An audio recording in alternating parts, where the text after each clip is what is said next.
Praise the Lord. Wind of God 24 live ఇచ్చేసిన మీ అందరికి వందనాలు. మనం మీ కృపను ప్రార్థన పూర్వకంగా ఆరంభించుకుందాం. ప్రార్థన.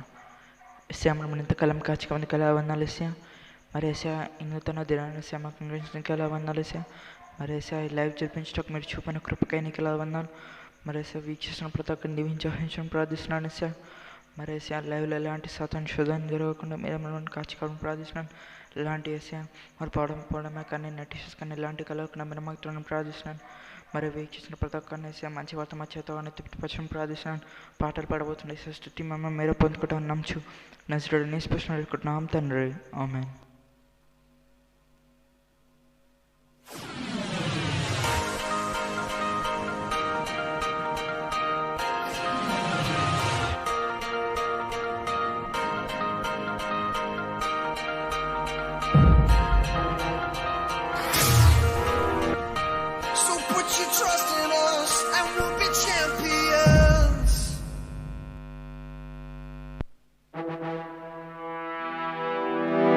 యుద్ధము యెహోవాదే అనే పాట పాడుకుంటున్నాం.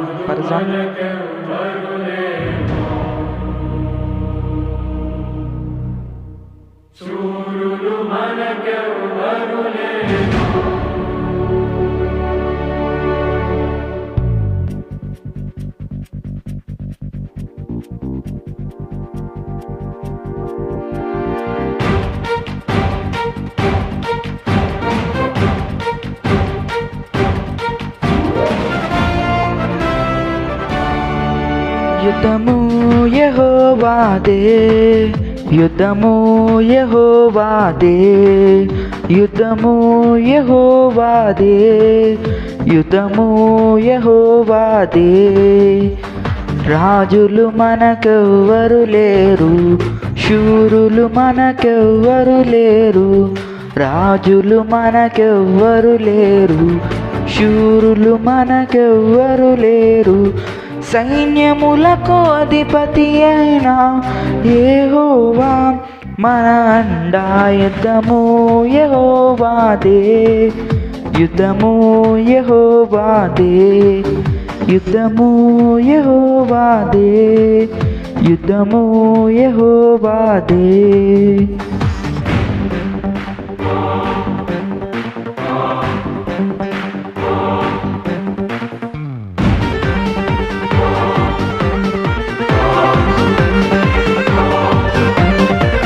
వ్యాధులు మనలను పడదొసిన, బాధలు మనలను కృంగదీసిన. వ్యాధులు మనలను పడదొసిన, బాధలు మనలను కృంగదీసిన.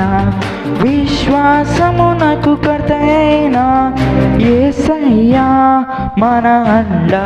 యుద్ధము యెహోవాదే, యుద్ధము యెహోవాదే, యుద్ధము యెహోవాదే, యుద్ధము యెహోవాదే.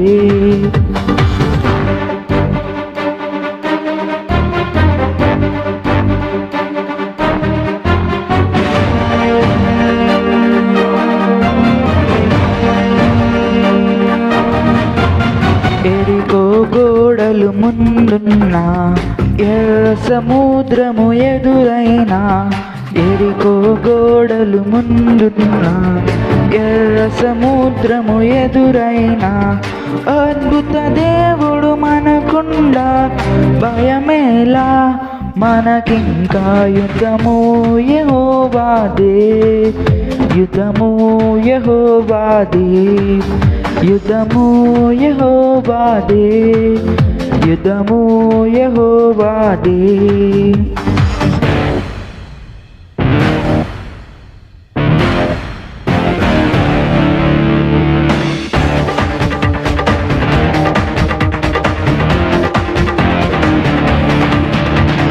అపవాది అయిన సాతాను గర్జించు సింహము వలె వచ్చిన. అపవాది అయిన సాతాను గర్జించు సింహము వలె వచ్చిన. యూదా గోత్రపు సింహమైన యెహోవా మన అండా. యుద్ధము యెహోవాదే, యుద్ధము యెహోవాదే, యుద్ధము యెహోవాదే, యుద్ధము యెహోవాదే, యుద్ధము యెహోవాదే, యుద్ధము యెహోవాదే, యుద్ధము యెహోవాదే, యుద్ధము యెహోవాదే, యుద్ధము యెహోవాదే, యుద్ధము యెహోవాదే, యుద్ధము యెహోవాదే, యుద్ధము యెహోవాదే.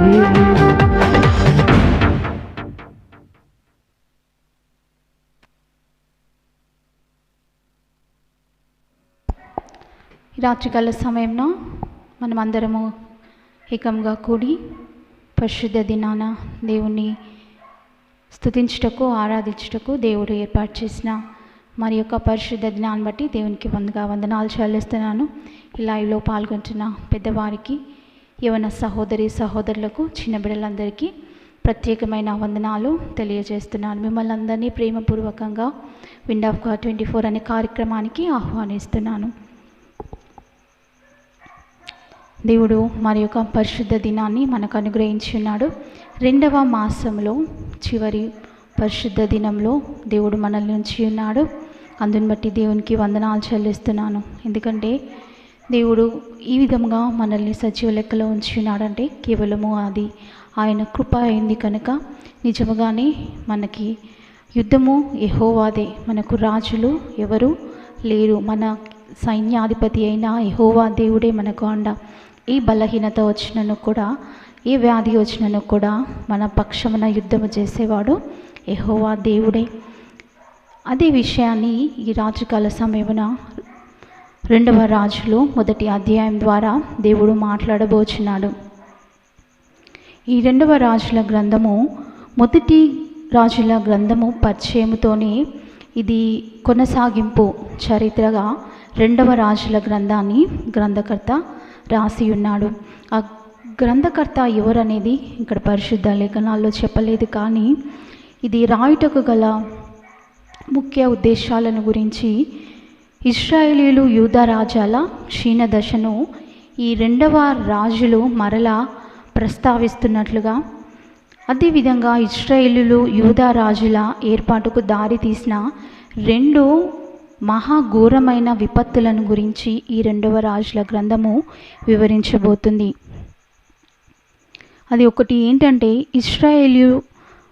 ఇశ్రాయేలీలు ముఖ్య పట్టణమైన సమరయ నాశనము, వారిని అష్షూరునకు చెరపట్టుకొని పోవడము. 2వది యెరూషలేమును నాశనము చేసి యూదా వారిని బబులోనునకు చెరపట్టుకొని పోవడము. 345 సంవత్సరముల యుద్ధ చరిత్రలో చివరి 130 సంవత్సరముల చరిత్ర అంతా కూడా ఈ 2వ రాజుల గ్రంథంలో వివరంగా రాయబడి ఉంది. దేవుడు ఎంతో గొప్పవాడు. ఎందుకంటే మన పితరులు ఇశ్రాయేలు వారు చేసినటువంటి తప్పులు పొరపాట్లు మనము చేయకుండా దేవుడు మరి మనకి ఇదొక ఆజ్ఞలాగా, అంటే దేవుడు మనము తిరిగి పడిపోకుండా ఉండుట కొరకై దేవుడు మనకి ఈ యొక్క పరిశుద్ధ గ్రంథాన్ని పాత నిబంధన గ్రంథము, కొత్త నిబంధన గ్రంథముగా దేవుడు మనకి ఇచ్చి ఉన్నాడు. కనుక ఈ యొక్క పాత నిబంధన గ్రంథంలో రాజులే కానీ, ఇశ్రాయేలు ప్రజలే కానీ వారు చేయుచున్నటువంటి అక్రమమును బట్టి ఇక్కడ దేవునికి, ఆయన ప్రభుత్వానికి ప్రతినిధులైన రాజులుగా ఉన్నవారి బాధ్యతలను గురించి, వారికి జ్ఞానాన్ని చెప్పుట కొరకు, వారిని హెచ్చరించుట కొరకు, వారికి బోధించుట కొరకు దేవుడు అనేకమైన ప్రవక్తలను ప్రతినిధులుగా ఏర్పరచుకున్నాడు. కనుకనే దావీదు ఆయన పాపము చేసి హత్య చేసినప్పుడు తన తప్పును, అది తప్పని తెలిసినప్పటికీ తాను సరిచేసుకోలేనటువంటి మహారాజు. అటువంటి స్థితిలో దేవుడు నాతాను ప్రవక్త ద్వారా యెహోవా దేవుడు దావీదును హెచ్చరించి ఉన్నాడు. కనుక మరి ఇక్కడ ఈ రాజులు కూడా వారు చేస్తున్నటువంటి తప్పుదములను బట్టి దేవుడు వారి బాధ్యతలను, వారు రాజులుగా ఉన్నవారు ఏం చేయాలి, వారి కింద ఉన్న వారికి ఏది మంచిదో ఏది చెడు అయినదో వారు తెలియచెప్పేవారుగా ఉండాలి. కనుక అటువంటి బాధ్యతల నుంచి ఎవరైతే తొలగిపోయి ఉన్నారో వారి ప్రవర్తన విషయంలో యెహోవా దేవుడు అనేకమైన ప్రవక్తలను దేవుడు లేపి ఉన్నాడు. అటువంటి వారిలో ఆమోసు, హోషేయ ఇశ్రాయేలులో ప్రవచించగా, యోవేలు, యెషయా, మీకా, నాహుము, హబబకు, జెఫన్యా, ఇర్మియాలు యూదాలో ప్రవచించారు. ఈ ఆమోసు, హోషేయలు ఇశ్రాయేలులో ప్రవచించగా, ఈ మిగతా ప్రవక్తలందరూ కూడా యూదాలో ప్రవచించే వారిగా దేవుడు వీరిని నిలబెట్టుకున్నాడు. అదేవిధంగా ఇక్కడ ఇశ్రాయేలీల భయంకరమైన భ్రష్టత్వము మధ్య జాతిని, దాని నాయకులను మరలా దేవుని దగ్గరకు, ఆయన నిబంధనకు పిలవడానికి వారిలో నుండి దేవుడు ఇక్కడ ఏలియాను, ఎలీషా అనే శక్తిమంతులైన ప్రవక్తలను దేవుడు లేపి ఉన్నాడు. ఈ 2వ రాజులు 1వ అధ్యాయంలో అహజ్యాకు ఏలియా ప్రవచనము, ఆ ప్రవచనము యెహోవా వాక్కే ఏలియా ద్వారా మాట్లాడబోతున్నాడు. ఏలియా మాట్లాడబోచున్న అహజ్యాతో.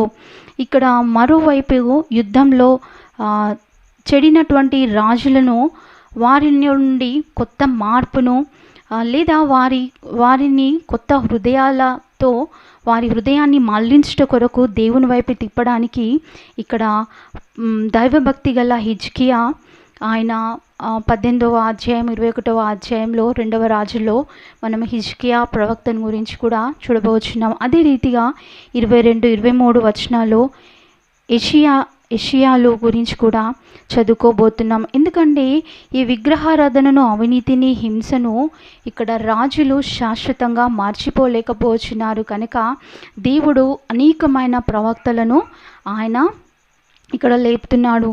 అందుకని ఈ పాత నిబంధన కాలంలో అయితే ప్రవక్తల ద్వారా మాట్లాడిన దేవుడు ఈ ఆజ్ఞలన్నిటినీ కూడా దేవుడు క్రొత్త నిబంధన గ్రంథంలో 2 ఆజ్ఞల చేత దేవుడు స్థిరపరిచినాడు. అందుకని దేవుడు పాత నిబంధన గ్రంథంలో ఉన్నటువంటి మోషే ధర్మశాస్త్రంలో రాళ్లతో మరి తప్పిదము చేసిన వాళ్ళు రాళ్లతో మరి కొట్టబడి చంపబడాలి. అదే రీతిగా కుష్టు వచ్చిన వాళ్ళు మరి ఊరికి వెలుపల వారికి ఆశ్రయపురములు ఉంటాయి. ఒక హత్య చేసిన వారికి ఆశ్రయపురం. ఆ రీతిగా మనము ఇప్పుడు జీవించడం లేదు. కారణం ఏంటంటే దేవుడు ఆయన అద్వితీయ కుమారుని మనకి అనుగ్రహించట ద్వారా మనము ఈ దినాల్లో స్వతంత్రంగా, స్వేచ్ఛగా మన తప్పిదములను దేవుని సన్నిధానంలో ఒప్పుకున్నట్లయితే ఆయన కుమారుని రక్తము చిందించి మన ప్రతి ఒక్క పాపమును కడిగి ఉన్నాడు. కనుకనే మనము ఈ రీతిగా ఈ దినమున సజీవ లెక్కలో ఉంటున్నామంటే అది కేవలము యేసుక్రీస్తు కార్చిన ప్రశస్తమైన రక్తము చేతనే, ఆయన రక్తంలో మనము వెళ్ళపెట్టి కొన్న వారము. కనుకనే మనము ఈ రీతిగా స్వతంత్రులంగా ఉన్నాము. కనుక దేవుడు మరి ఆ పాత నిబంధన కాలంలో ఉన్నటువంటి ఆజ్ఞలు ఇంకా ఉంచి ఉన్నట్లయితే మనలో చాలామంది మనము మరణించే వారము, రాళ్లతో కొట్టబడి మరి చంపబడే వారము, లేదా మరి ఆశ్రయపురాల్లో నివసించేటువంటి వారంగా ఉండేవారము. అవేవీ లేకుండా దేవుడు కొత్త ఒడంబడికను మనకు అనుగ్రహించున్నాడు. కనుక మరి నూతన మనస్సుతో, నూతన హృదయాలతో మనం జీవించే వారంగా ఉండాలి. ఇక్కడ దేవుడు తన నమ్మకత్వంలో దావీదుతో చేసిన వాగ్దానాన్ని దావీదు కుమారుడైన యేసుక్రీస్తు ద్వారా మరి దేవుడు ఆయన స్థిరపరిచి ఉన్నాడు. మత్తయి సువార్త 1వ అధ్యాయము 9వ అధ్యాయము 21వ అధ్యాయంలో అదే చెప్పబడి ఉంది. అది స్పష్టపరుస్తుంది కొత్త నిబంధన గ్రంథంలో ఈ వాక్యాల ద్వారా. మరి ఈ ఏలియా ఇదివరకే ఆహాబు పైన నాబోతు తోట విషయమై అతను యెహోవా సెలవు చొప్పున మాట్లాడిన మాటలు మరి ఒకసారి జ్ఞాపకం చేసుకొని 2వ రాజులు 1వ అధ్యాయం ధ్యానించుకుందాము.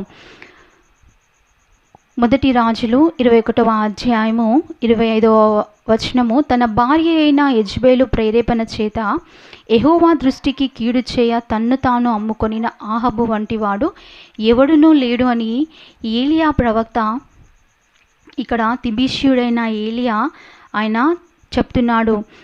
తనను తానే అమ్ముకున్నటువంటి వ్యక్తి ఈ ఆహాబు యెహోవా దృష్టిలో చెడుతనము చేసినటువంటి వ్యక్తి అని చెప్పి, అదే రీతిగా నాబోతుకు ఏలాగున తన మరణమును బట్టి కుక్కలు తన రక్తమును నాకినవో అదే యెజబేలునకు కూడా యెజబేలు చంపించినటువంటి నాబోతుకు కలిగినటువంటి మరణాన్ని ఇక్కడ యెజబేలుకు కూడా వస్తుందని చెప్పిన రీతిగానే 23వ వచనంలో, మరియు యెజబేలును గురించి యెహోవా సెలవిచ్చినదేమనగా, యెజ్రెయేలు ప్రాకారమునొద్ద కుక్కలు యెజబేలును తినివేయును.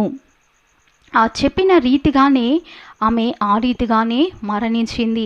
అంటే దేవుని వాక్కు, మరి దేవుని వాక్కు లేని చోటంటూ ఏమీ లేదు. దేవుడు లేని స్థలము ఏది కూడా లేదు కనుక ఈ సృష్టి అంతయు వ్యాపించి ఉన్న దేవుడు కనుక మరి ఆయన నిన్న నేడు నిరంతరము ఏకరీతిగా ఉన్న దేవుడు.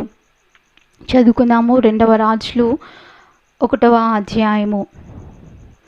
అహజ్యా షోమ్రోన్లో ఉన్న తన మేడగది కిటికీలో నుండి కింద పడి రోగి అయి, మీరు ఏక్రోను దేవతయగు బయల్జాబు నొద్దకు పోయి ఈ వ్యాధి పోగొట్టుకొని నేను స్వస్థపడుతునో లేదో విచారించుడని దూతలను పంపగా. ఇక్కడ ఆహాబుకు జరిగిన సంగతులన్నీ తెలిసిన అహజ్యా కూడా తాను ఇక్కడ 1వ రాజులు చివరి 22వ అధ్యాయం చివరి వచనాల్లో తాను కూడా ఇక్కడ ఏం చేస్తున్నాడంటే, తన తల్లిదండ్రులిద్దరి ప్రవర్తనను యెహోవా దృష్టికి చెడుతనము జరిగించిన తన తల్లిదండ్రులిద్దరి ప్రవర్తనను ఇశ్రాయేలు వారు పాపం చేయుటకు కారకుడైన నెబాతు కుమారుడు ఇక్కడ అతడు బాయలు దేవతలను పూజించుచూ ఉన్నాడు. ఎవరు అంటే అహజ్యా. ఇక్కడ ఆయన తన తల్లిదండ్రుల ప్రవర్తనను బట్టి తాను కూడా బాయలు దేవతలను పూజించుచు వాటికి నమస్కారము చేయొచ్చు, తన తండ్రి చేసిన క్రియలన్నిటి చొప్పున జరిగించుచు ఇశ్రాయేలు దేవుడికి కోపము పుట్టించి ఉన్నాడంట. మరి మన దేవుడు ఎవరు? ఇశ్రాయేలు దేవుడు. అటువంటి దేవుడు బానిసత్వం నుండి చెరలో నుండి విడిపించినటువంటి గొప్ప దేవుణ్ణి మనము కలిగి ఉన్న వారమై ఉన్నాక కూడా ఇంకను ఇక్కడ బయలులకు అతడు ఆరాధిస్తున్నాడు. బయల్జేబు అనే ఒక దేవతను తన ఆరోగ్య విషయమై నీవు వెళ్ళి అడుగుము అని, ఇక్కడ నేను స్వస్థపడుదునో లేదో అని తెలుసుకోనమని అహజ్యా వారిని పంపిస్తున్నప్పుడు యెహోవా దూత తిబిషీయుడైన ఏలియాతో ఇలాగున సెలవిస్తున్నాడు. యెహోవా వాక్కు మరలా ఇక్కడ అహాబు మరణమైన తర్వాత మోయాబీలు ఇశ్రాయేలు మీద తిరగబడి ఉన్నారు. ఆ సమయంలో ఇక్కడ అహజ్యా మేడగది కిటికీలో నుండి కింద పడి తాను రోగిగా ఉన్న సమయంలో ఆ వ్యాధిని పోగొట్టుకోవడానికి తనకు వచ్చిన వ్యాధి ఏంటనేది మనకి ఇక్కడ చెప్పబడలేదు. కానీ మరి తను కాళ్ళు చేతులు పడిపోయిన స్థితిలో ఉండవచ్చు, తను మంచం మీద నుండి లేవలేనటువంటి స్థితిని ఇక్కడ ఈ వచనాల్లో రాయబడి ఉంది. కాబట్టి ఆ స్థితి నుంచి నేను స్వస్థపడుతునో లేదో విచారించుడి అని తన దగ్గర ఉన్నటువంటి దూతలను పంపినప్పుడు యెహోవా దూత ఇక్కడ తిబిషీయుడైన ఏలియాతో ఇలాగున సెలవిస్తుంది. యెహోవా వాక్కు మరలా ఏలియాకు ప్రత్యక్షమై సెలవిస్తుంది ఏంటంటే, నీవు లేచి షోమ్రోను రాజు పంపిన దూతలను ఎదుర్కొనబోయి ఇట్లనుము, ఇశ్రాయేలు వారిలో దేవుడన్నవాడు లేడనుకుని ఏక్రోను దేవత అయిన బయల్జెబు నొద్ద మీరు విచారించబోచున్నారా? కాగా యెహోవా సెలవిచ్చినదేమనగా, నీవెక్కిన మంచము మీద నుండి దిగి రాకుండా నీవు నిశ్చయముగా మరణమవుదు అని ఏలియా వారితో చెప్పి వెళ్ళిపోయెను. ఇక్కడ యెహోవా దూత ప్రత్యక్షమై ఏలియాతో సెలవిచ్చిన మాటలను ఇక్కడ అహజ్యా పంపిన దూతలను ఎదుర్కొని ఏలియా చెబుతున్నాడు. ఏమని చెప్తున్నాడంటే, యెహోవా సెలవిచ్చినది ఏమనగా అని ఆ దూతలతో, నీవెక్కిన మంచం మీద నుండి, ఎవరు అంటే అహజ్యా ఎక్కిన మంచము మీద నుండి దిగకుండానే నీవు నిశ్చయముగా మరణమవుదు అని ఏలియా చెప్పి వెళ్ళిపోయి ఉన్నాడు. ఆ వెళ్ళిపోయిన తర్వాత దూతలు మరలా అహజ్యా వద్దకు వచ్చి, మీరెందుకు తిరిగి వచ్చి ఉన్నారు ఏలియా ఎవరి ఆత్మ చేత నడిపించబడుతున్నాడు, ఎవరి వాక్కు చేత నడిపించబడుతున్నాడంటే యెహోవా దేవుని యొక్క వాక్కు చేత, యెహోవా దేవుని యొక్క ఆత్మ చేత నడిపించబడుచున్నాడు. కనుకనే మరి రాజుగా తాను నిజమైన దేవుణ్ణి ఆరాధిస్తూ ఆ ఇశ్రాయేలు ప్రజలను ఒక చక్కని మార్గంలో నడిపించవలసినటువంటి ఈ అహజ్యా తాను బాయలులను పూజిస్తున్నాడు. కనుక ఈ విగ్రహారాధన, అవినీతి, హింస వీరు రాజులుగా మర్చిపోలేని స్థితిలో, అంటే నిజమైన దేవుడు లేనటువంటి ప్రజలు అవినీతికి, హింసకు, అవిశ్వాసానికి వారి తలంపులు ఉంటాయి. కనుక మరి దేవుని వాక్యము హృదయంలో ఉన్నట్లయితే ఎటువంటి తప్పిదమునకు కానీ, పాపమునకు కానీ, మరి అసమాధానానికి కానీ, క్షమించలేని స్థితిని కానీ, దేవుణ్ణి ఆరాధించలేని స్థితి మనలో ఉందంటే దేవుడిని మనము ఎరగనటువంటి స్థితిలో ఉన్నాం. దేవుని వాక్యము తెలియని స్థితిలో ఉన్న వారినే ఈ రీతిగా అవినీతి చేస్తూ, హింసిస్తూ ఉన్న వారిని దేవుడు ఈ ప్రవక్తల ద్వారా యెహోవా వాక్కు చేత, యెహోవా ఆత్మ చేత నింపబడిన వారే ప్రవచిస్తున్నారు. కనుక ఇతడు మరి దూతలు వెళ్ళి చెప్తున్నారు, రాజునొద్దకు తిరిగిపోయి అతనికి ఈ సంగతులను తెలియచేయుడి.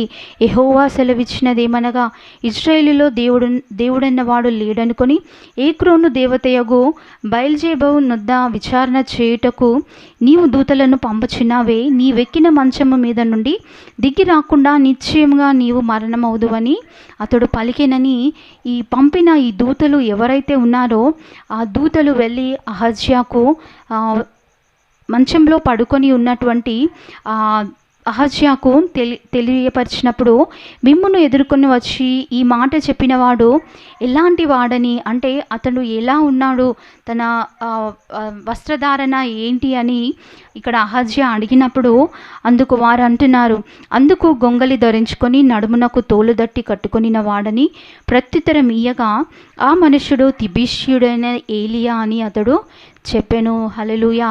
మరి నిజమైన దైవజనులకు ఒక ఒక గుర్తింపు అనేది వారి యొక్క వస్త్రధారణ, వారి యొక్క అలంకరణ, వారి యొక్క మాట తీరు. కనుక ఈ దినాల్లో నిజముగా దేవుని వాక్కును దేవుని వాక్కుగా బోధించేవారు ఎంతమంది ఉన్నారు. నేను క్రిటిసైజ్ చేయట్లేదు, కానీ మరి దేవుని వాక్యాన్ని మనము బోధించేటప్పుడు అది వారికి ఒక మందలింపుగా ఉండాలి. కానీ వారు చేసిన క్రియలను బట్టి మనం వారిని క్రిటిసైజ్ చేస్తూ వారి హృదయాలను బాధపరిచే వారంగా ఉండకూడదు. ఇక్కడ మరి ఆ ఏలియా గురించి వారు కేవలము తన వస్త్రధారణ గురించి చెప్పగానే ఇక్కడ అహజ్యా రాజు తిబిష్యుడైన ఏలియా అని చెప్తున్నాడు. మరి నిన్ను బట్టి, మనల్ని బట్టి, మనము బోధిస్తున్న వారముగా మనల్ని బట్టి మరి మనము ఎవరు అని, దేవుని బిడ్డలు అని గుర్తిస్తున్నారా? లేదా మనము మన నోట్లో నాలుక ఉంది కదా అని మనకు తోచింది మనం మాట్లాడుతూ మనకు అవసరం ఉన్న వాటి విషయంలో, మరి అవసరం లేని వాటి విషయంలో మనము అనవసరంగా మాట్లాడుతున్నామా? మనల్ని మనం ప్రశ్నించుకుందాం. ఎందుకంటే ఈ సృష్టిలో దేవుడు మనుషులకొక్కరికే మరి వాక్కునిచ్చి ఉన్నాడు. కనుక ఎందుకు అంటే దేవుడు మనము ఆ మాట ద్వారా దేవుణ్ణి స్తుతించే వారముగా ఉండాలని దేవుడు ఈ లోకంలో సమస్తాన్ని సృష్టించినప్పటికీ కూడా మనుషునికి దేవుడు వాక్కు ఇచ్చి ఉన్నాడు. ఆ వాక్కు ద్వారా, ఆ నోటి ద్వారా దేవుణ్ణి స్తుతించే వారంగా ఉండాలా, ఇతరులను సరిచేసే వారంగా ఉండాలా, మందలించే వారంగా ఉండాలా. మరి ఎంతో యోగ్యత ఉన్న ఈ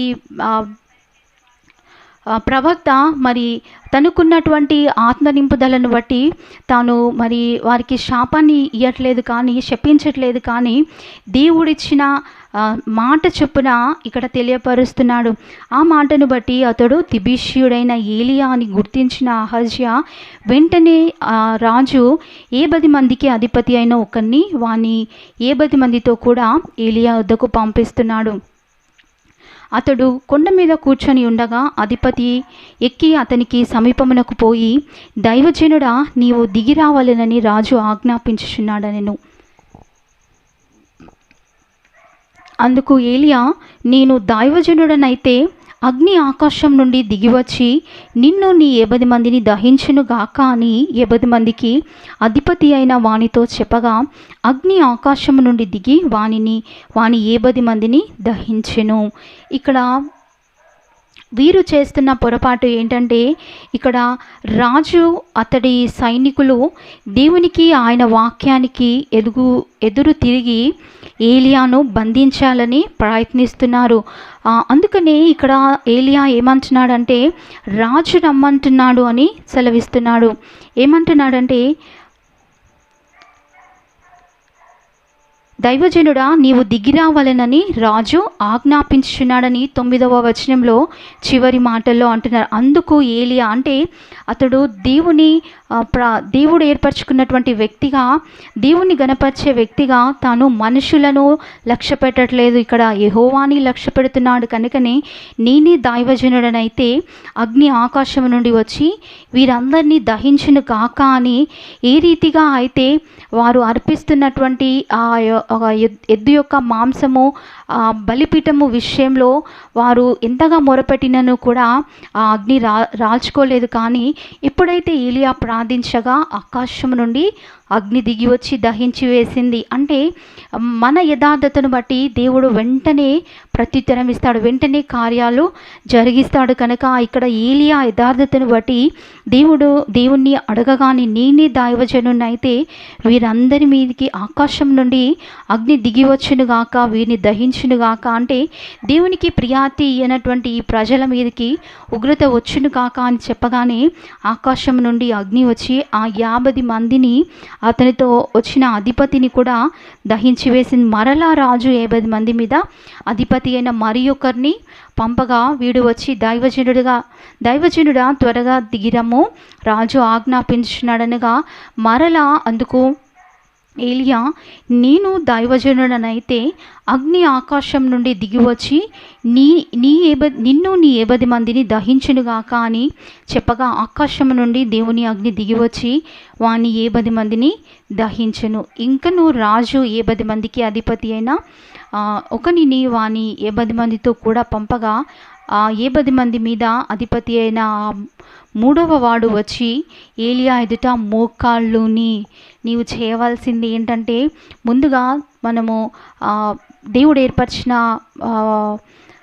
దైవజనుల్ని కానీ ప్రవక్తల్ని కానీ దేవుడు ఏర్పరచుకున్న వారిని మనము గౌరవించే వారముగా ఉండాలి.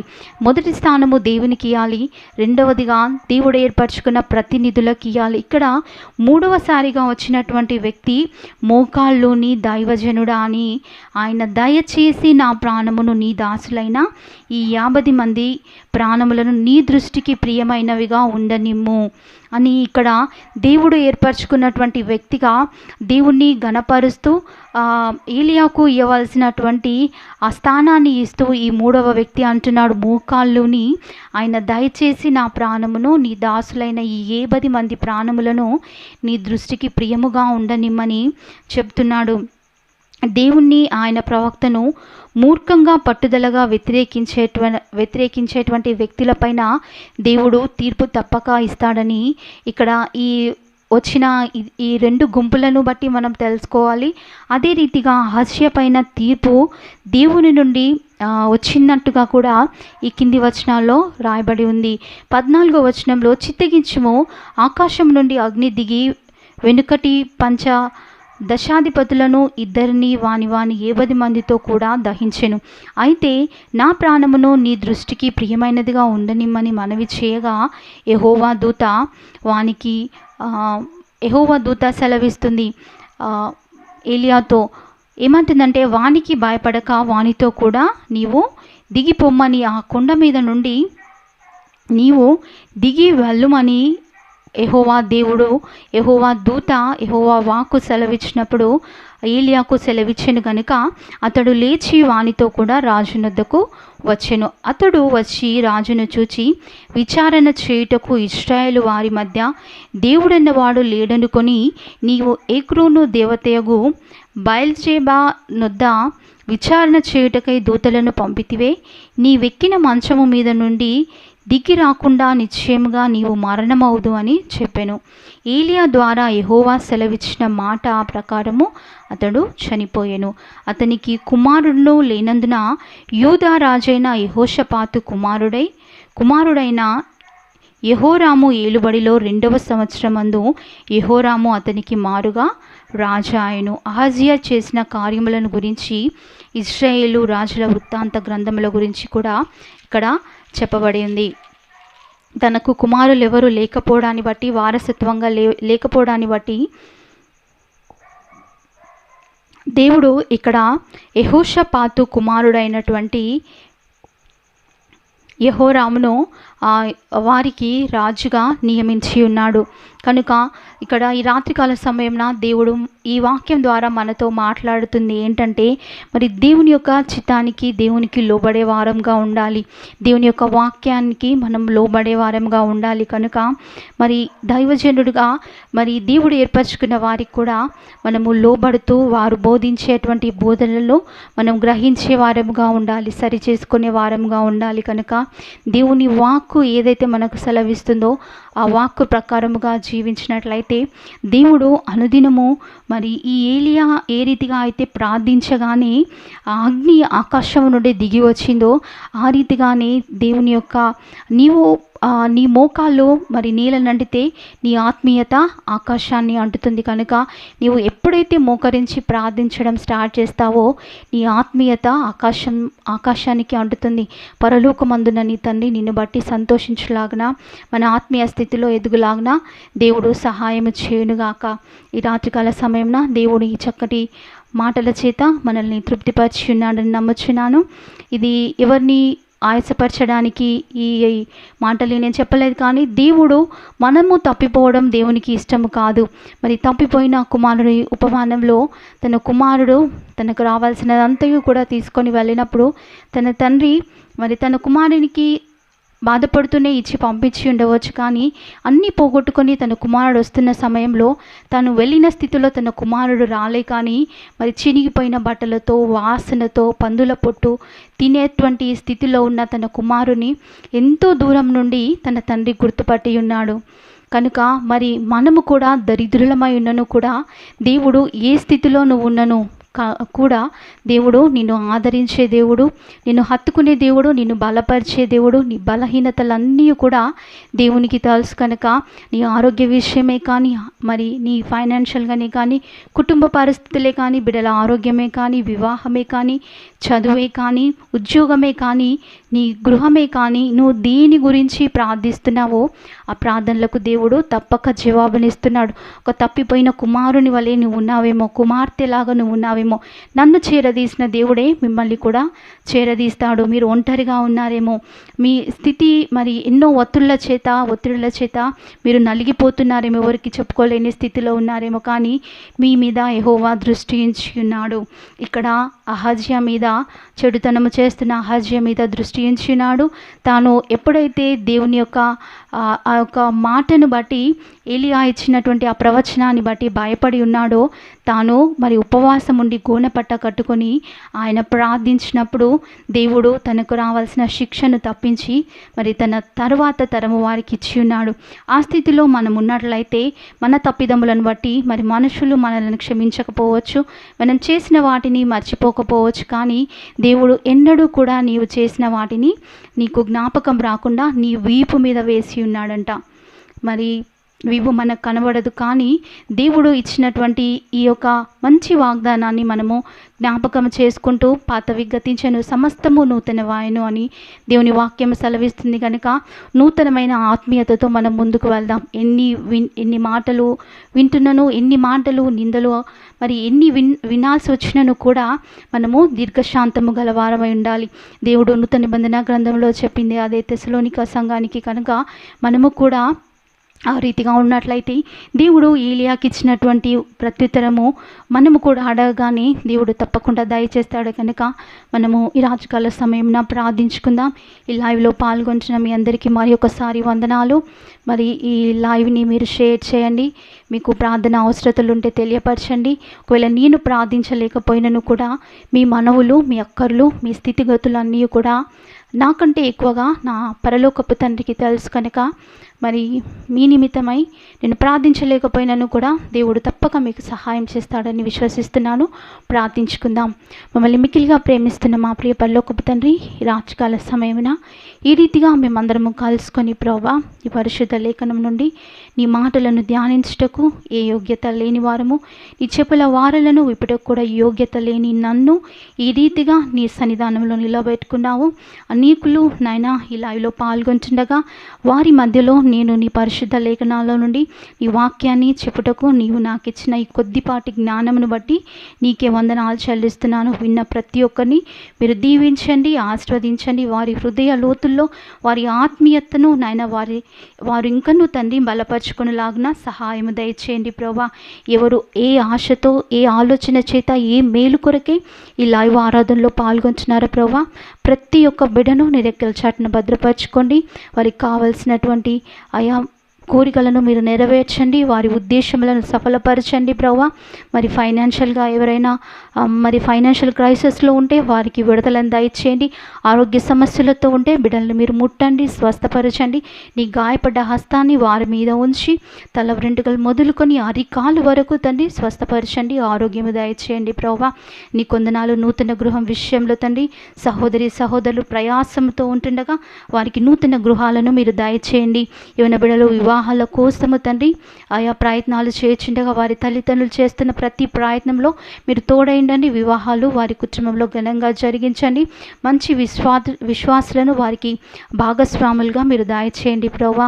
ఎగ్జామ్స్ కోసం సిద్ధపరిచిన ప్రతి ఒక్క బిడ్డను మీరు మీ జ్ఞానము చేత నింపండి. సొలొమోను మహారాజుకి ఇచ్చినటువంటి చక్కటి జ్ఞానాన్ని బిడ్డలకు మీరు దయచేయండి.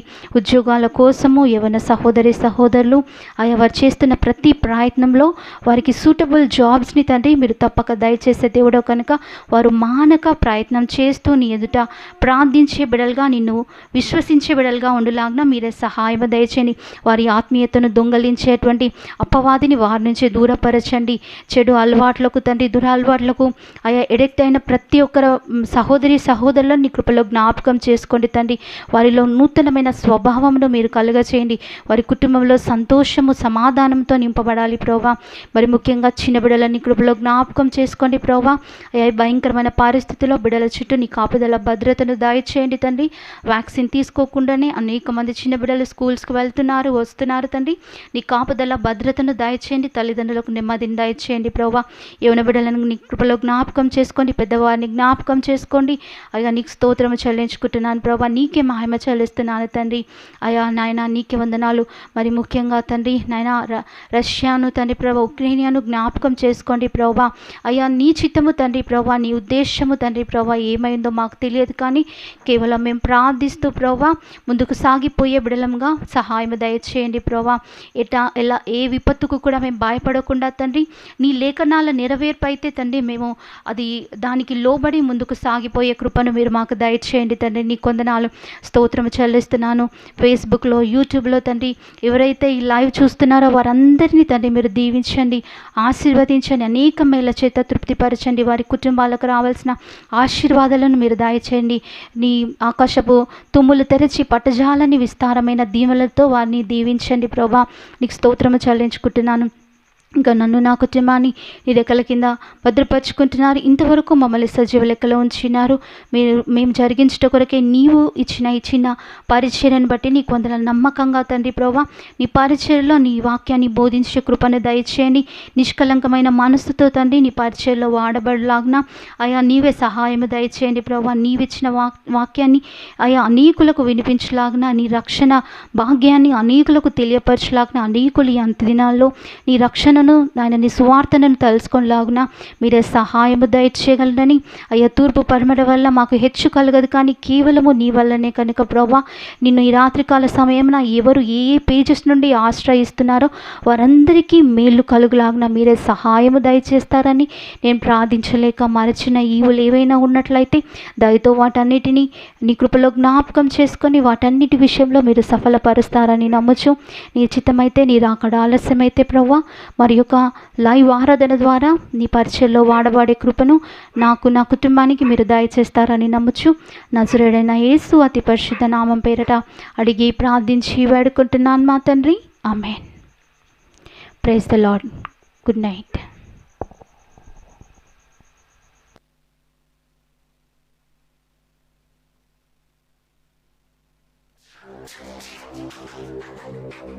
Thank you.